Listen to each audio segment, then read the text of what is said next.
ଆସନ୍ତୁ ଦେଖିବା ଆମ ବିଦ୍ୟାଳୟର କୁନି କୁନି ପିଲାମାନଙ୍କ ଦ୍ୱାରା ପ୍ରସ୍ତୁତ ନାଟକ ସାନ ହେଲେ ହିଁ ଦାନ ଦା ମହା।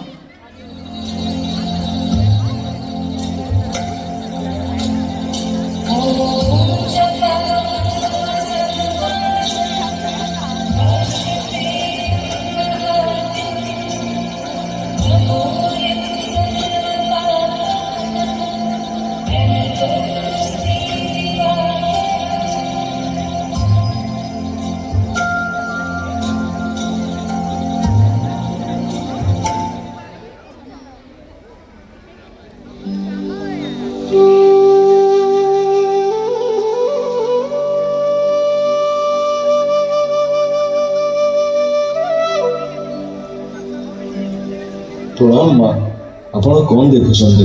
ସୂର୍ଯ୍ୟଦେବଙ୍କ ଏହି ଉଦିତ ରୂପ ମନରେ ଏକ ଭାବନା ଆସୁଛି। ସେହି ଈଶ୍ୱର ଜାଣନ୍ତି ମୋର ଏହି ଆଶା ବାସ୍ତବ ରୂପ ନେବ କି ନାହିଁ। ଆଶା? କି ଆଶା ମାତା?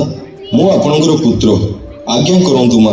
ଆପଣଙ୍କର ଆଜ୍ଞା ପୂରଣ କରିବା ପାଇଁ ମୁଁ ବଦ୍ଧ ପରିପୂର୍ଣ୍ଣ। ଏହି ମୈତ୍ରୀ ବନରେ ବାଳସୂର୍ଯ୍ୟଙ୍କ ଏକ ପ୍ରତିମୂର୍ତ୍ତି ଥିବା ଭବ୍ୟ ମନ୍ଦିରଟି ନିର୍ମାଣ କରିବା ମୋ ଆଶା। ଦିବାକରଙ୍କ ପ୍ରତ୍ୟକ୍ଷ ରୂପ ଏହି ମନ୍ଦିରରେ ଶୋଭା ପାଇବ। ଏହା ହେବ କାରୁକାର୍ଯ୍ୟ ବିମଣ୍ଡିତ। ଆପଣଙ୍କର ଏହି ଆଶା ନିଶ୍ଚିନ୍ତ ପୂରଣ ହେବ ମାତା। ମୋତେ ଏଥର ବିଦାୟ ଦିଅନ୍ତୁ। ପ୍ରଣାମ ମାତା। ଆୟୁଷ୍ମାନ ଭବ ପୁତ୍ର।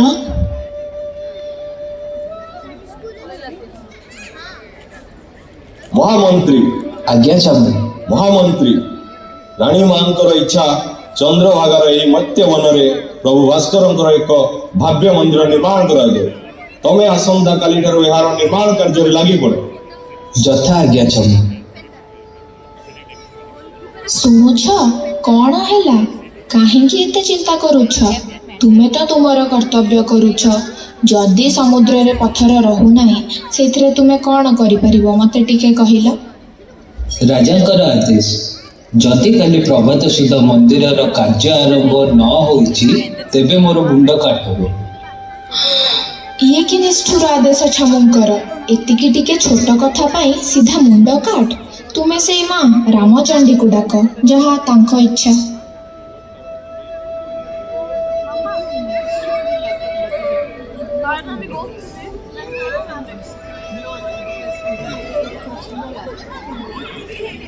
ଓଃ, ଭାରି ଶୋଷ। ଅଦୂରରେ ଆଲୋକ ଦେଖାଯାଉଛି। ଯାଏ ଦେଖେ ମୁନ୍ଦେ ପାଣି ମିଳିବ କି। ମା, ବୁନ୍ଦାଏ ପାଣି ମିଳିପାରିବ କି? ଭାରି ଶୋଷ। ହଁ ରେ ପୁଅ, ଯାଉଛି, ଟିକେ ରହିଥା। ପୁଅରେ, ପାଣି ପିଇବୁ? ଲାଗୁଛି ତୁ ଭାରି ଦୂରରୁ ଆସିଛୁ। ଖାଲି ପାଣି ମୁନ୍ଦିଏ କାହିଁ ପିଇବୁ? ମୁଁ ଯାଉ ଟିକେ କରିଛି, ସେଇଟା ଖାଇଦବୁ। ଆସେ, ବସେ, ନେ ଖା। ଓଃ, ହଇରେ ପୁଅ, ତୁ କଣ ସେ ମୂର୍ଖ ସିବେଇ ସାନ୍ତରା ଭଳି ହଉଛୁ? ଶିବେଇ ସାନ୍ତରା? ତମେ କଣ ତାକୁ ଜାଣିଛ ମାଉସୀ? ହଁ ରେ ପୁଅ, ତାକୁ ଆଉ କିଏ ନ ଜାଣେ। ଦେଖୁନୁ କେଡ଼େ ମୂର୍ଖଟାଏ। ସମୁଦ୍ର କୂଳ କୂଳ ପଥର ପକେଇଲେ ସିନା ପଥରଟା ରହିବ। ମଝିରେ ପଥର ପକେଇଲେ ପଥର ବୁଡ଼ିଯିବନି କି? ତୁ ସେମିତି ଶୀତଳେଇ ଶୀତଳେଇ କଡ଼େଇ କଡ଼େଇ ଯାଉ ଖାଇଲେ ସିନା ହବ। ମଝିରେ ହାତ ପୁରେଇଲେ ହାତ ପୋଡ଼ିଯିବନି କି? ମାଉସୀ, ମୁଁ ତେବେ ଆସୁଛି। ଆରେ ରହିଥାରେ ପୁଅ, ଯାଉଟା ତ ଖାଇଦେ। ନା ମାଉସୀ, ମୁଁ ପରେ କେବେ ଆସିବି। ହଉ, ଯାହା ତ ଇଚ୍ଛା ଆଉ। ଶୁଣ ଶୁଣ ଶୁଣ, ସବୁ ନଗରବାସୀ ଶୁଣ, ସବୁ କାରିଗର ଭାଇମାନେ ଶୁଣ। ଛାମୁଙ୍କର ଆଦେଶ, ଯଥାଶୀଘ୍ର ଚନ୍ଦ୍ରଭାଗା କୂଳରେ ଯାଇ ହାଜିର ହୁଅ। ଶୁଣ ଶୁଣ ଶୁଣ। ଆଚ୍ଛା ଶୁଣୁଛ, ଏ ରାଜା ଘରକୁ ନାଗେରା ଦେଲେନି, କଣ ସବୁ କାରିଗର ମାନେ ଯିବେ? ହଁ, ମୁଁ ତ ସେୟା ଶୁଣିଲି। ତାହେଲେ କଣ ତମେ ବି ଯିବ? ରାଜାଙ୍କ ହୁକୁମ ନ ମାନିକି ଆଉ କଣ କରାଯିବ? ହଉ ତେବେ ଚାଲ, ତମ ଲୁଗାପଟା ସବୁ ବାନ୍ଧି ଦଉଛି।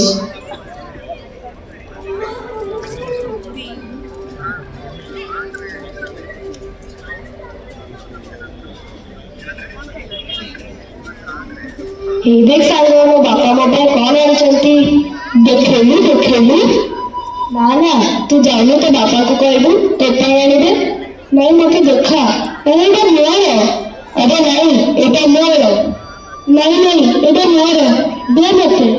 ଆରେ ମୋ ଚୁଟି ଛାଡ, ଏଇ ଆଣ ବାବୁଆ, ମୋ ଚୁଟି ଛାଡ। ହଁ ହଁ ହଁ, ଆଣ ବାବୁଆ, ଆଣ ବାବୁଆ।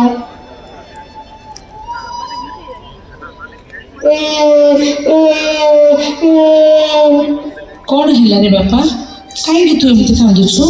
ମା ତୁ ମତେ ଗୋଟେ କଥାଟେ କହୁନା, ବାପା କାହାନ୍ତି? ସେ କଥା ମୁଁ ଜାଣିନି ରେ ଧନ। ତୋ ବାପାଙ୍କୁ ରାଜାଧନକୁ ଡାକି ନେଇଛନ୍ତି। ସେଇଦିନ ସେ ଯାଇଛନ୍ତି ଯେ ଯାଇଛନ୍ତି, ଫେରି ନାହାନ୍ତି। କେବେ ଫେରିବେ ତା ମଧ୍ୟ ଜାଣିନି। ଏବେ ମତେ ଗାଁ ପିଲାମାନେ ଅଣବାବୁଆ କାହିଁକି କହୁଥିଲେ ମା? ମା ମୁଁ ଅଣବାବୁଆ ମା। କେତେ ବଡ଼ କଥାଟା କହିଲୁ ରେ ଧନ। ତୋତେ ଏ କଥା କାହିଁକି କିଏ କହିଲା?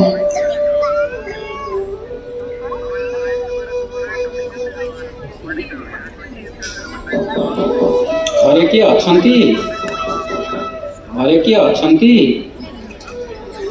ହଁ ହଁ, ଯାଉଛି। ଏଇଟା ବିଶୁ ମହାରାଣାଙ୍କ ଘର?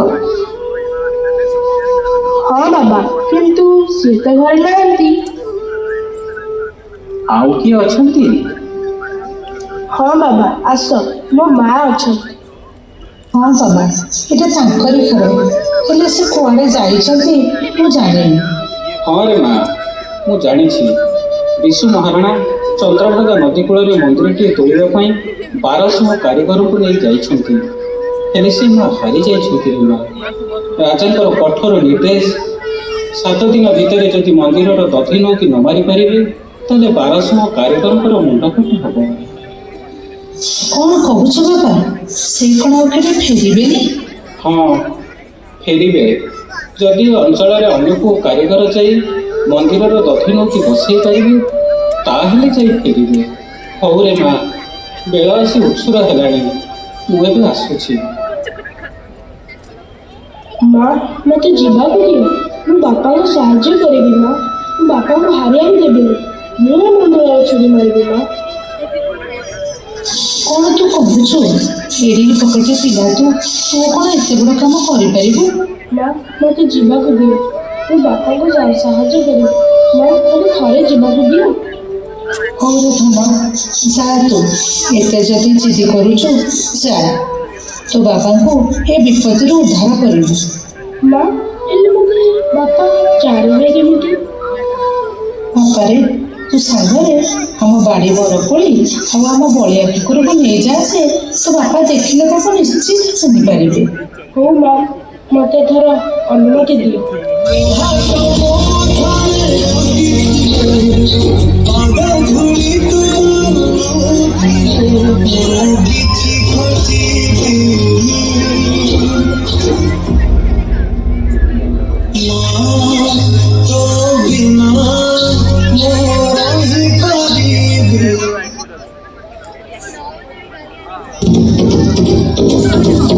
ଶୁଣ ଶୁଣ ଶୁଣ, ସବୁ କାରିଗର ଭାଇମାନେ ଶୁଣ।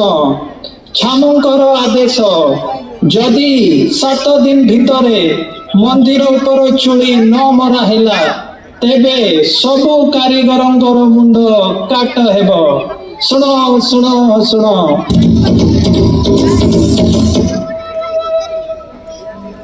ବିଶୁ ଭାଇ, ଏବେ କ'ଣ କରିବା?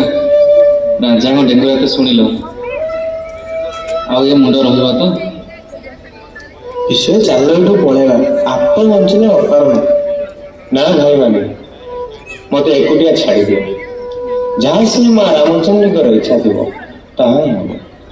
ହେ ଭଗବାନ, ଯେତେ ଚେଷ୍ଟା କଲେ ମଧ୍ୟ ମନ୍ଦିରର ଦଧିନଉତି ବସିପାରୁନି। ସତରେ ମୋର ଯେମିତି କୋଉଠି ତ୍ରୁଟି ରହିଯାଇଛି। ଏ ବିଶୁ ମହାରାଣା ଆଜି ହାରି ଯାଇଛି।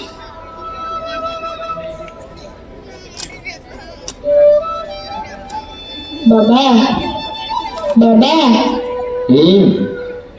ତମେ ମତେ କହିପାରିବ କି ବିଶୁ ମହାରାଣା କୋଉଠି ଅଛନ୍ତି?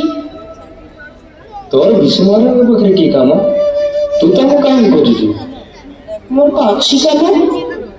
ଆରେ କହୁନୁ, କି କାମ ଅଛି? ସେ ବା ମୋ ବାପା, ମୁଁ ତାଙ୍କ ପୁଅ ଧରମା ଧର୍ମପଦ। ତୁ ବିଶୁ ମହାରାଣାଙ୍କର ପୁଅ?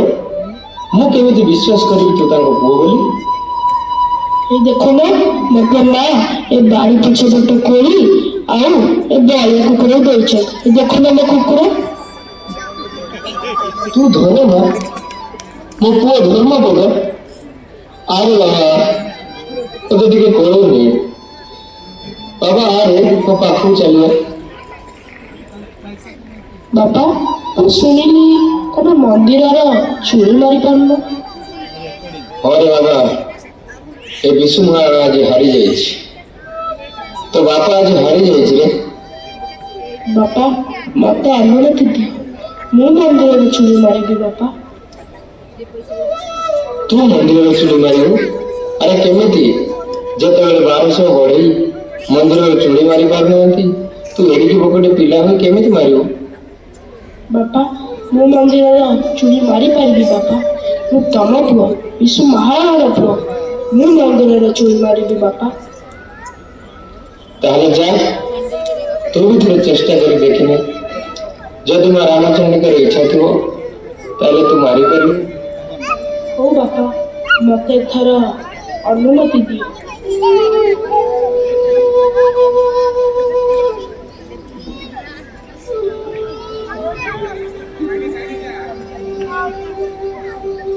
ବିଶୁ ଭାଇ ଶୁଣିଲି କାଳେ ତମ ପୁଅ ଧର୍ମ ମନ୍ଦିରର ମୁଣ୍ଡି ମାରି ଦେଇଛି। ହଁ, ମୋ ପୁଅ ଧର୍ମ ଆଜି ମନ୍ଦିରର ମୁଣ୍ଡି ମାରି ଦେଇଛି। ହେଲେ ଯୋଉ କାମ 1200 ବଢେଇ 12 ବର୍ଷ ଧରି କରିପାରିଲେ ନାହିଁ, ସେଇ କାମ ଗୋଟେ 12 ବର୍ଷର ବକଟେ ଛୁଆ କରିଦେଲା। ଏ କଥା ରାଜା ଶୁଣିଲେ ଆଉ ମୁଣ୍ଡ ରହିବଟି? ବିଶୁ ଭାଇ, ତମେ ଆଜି ଗୋଟେ କଥା କୁହ, 1200 ବଢେଇର ଦାୟ ନା ଗୋଟେ ପୁଅର ଦାୟ? ହେ ଭଗବାନ, କି ଧର୍ମ ସଙ୍କଟରେ ପକେଇଲେ ବିଶୁ ମହାରାଣାଙ୍କୁ ଆଜି। ସେ 1200 ବଢ଼େଇଙ୍କୁ ରକ୍ଷା କରିବ ନା ନିଜର ପୁଅକୁ ରକ୍ଷା କରିବ? କଣ କରିବି ପ୍ରଭୁ, ମତେ ବୁଦ୍ଧି ଦେଖା।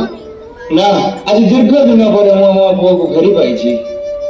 ଏ ଗୋଟିଏ ପୁଅର ଦାୟ, ବିଶୁ ମହାରାଣାର ପୁଅର ଦାୟ।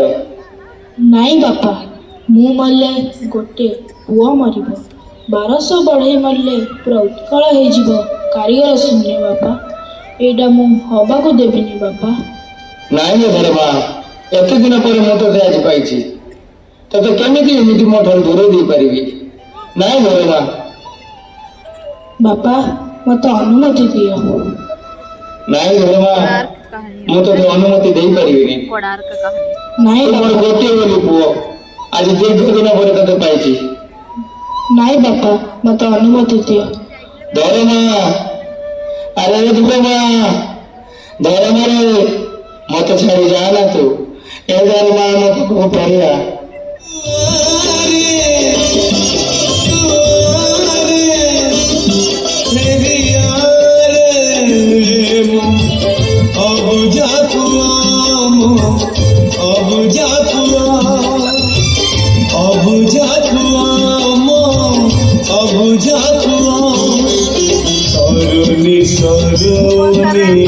ଆଖିରୁ ଲୁହରେ ଉଛୁଳି ପଡୁଛି ମାର କହୁ ସରୁନି ସରୁନି ଆଖିରେ ମୁଁ ଅବୁଝା ପୁଅ, ମୁଁ ଅବୁଝା ପୁଅ, ଅବୁଝା ପୁଅ, ମୁଁ ଅବୁଝା ପୁଅ।